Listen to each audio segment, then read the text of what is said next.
Hello book readers. क्या ज़िंदगी वाकई गुलजार है या ये सिर्फ एक ख्वाब है? उमैर अहमद का मशहूर नावल ज़िंदगी गुलजार है में यही सवाल दिल को छू लेता है। आइए इस खूबसूरत किताब पर बात करते हैं। जिंदगी गुलजार है एक ऐसा नावल जिसने लाखों दिलों को छुआ और जिसे पढ़ने के बाद कारी सोचने पर मजबूर होता है कि असल खुशी किस चीज में है। उमैर अहमद ने इस कहानी में दो बिल्कुल मुख्तलिफ दुनिया के किरदार तख्लीक किए हैं। कशफ एक आम सी लड़की, मतवस्त तबके से ताल्लुक रखने वाली जिसके कंधों पर जिम्मेदारियों का बोझ है और जिसे जिंदगी में महरूमियों ने सख्त बना दिया है। और दूसरी तरफ है जरून, एक खुश शक्ल, खुशहाल और पुरएतमाद नौजवान मगर अपनी फैमिली से दूर और जज्बाती तौर पर तन्हा। नावल की खूबसूरती इसमें है कि यह सिर्फ एक मोहब्बत की कहानी नहीं बल्कि जिंदगी के बड़े सवालात पर रोशनी डालता है।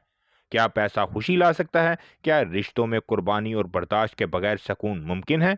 क्या दो मुख्तलिफ सोच रखने वाले लोग एक दूसरे को समझ सकते हैं? कशफ और जरून की तल्ख बहसों, इख्तलाफात और आहिस्ता आहिस्ता बढ़ती हुई कुर्बत को पढ़ते हुए कारी खुद भी एक सफर तय करता है जहां नफरत मोहब्बत में और शिकवा एतमाद में बदल जाता है। जिंदगी गुलजार है आज भी इतना ही मकबूल है जितना पहली बार खवातीन डाइजेस्ट में शाया हुआ था, और इसकी मकबूलियत का सबसे बड़ा राज यह है कि यह हमारी रोजमर्रा जिंदगी से जुड़ा हुआ है, यानी आप आसानी से इससे कनेक्ट कर सकते हैं।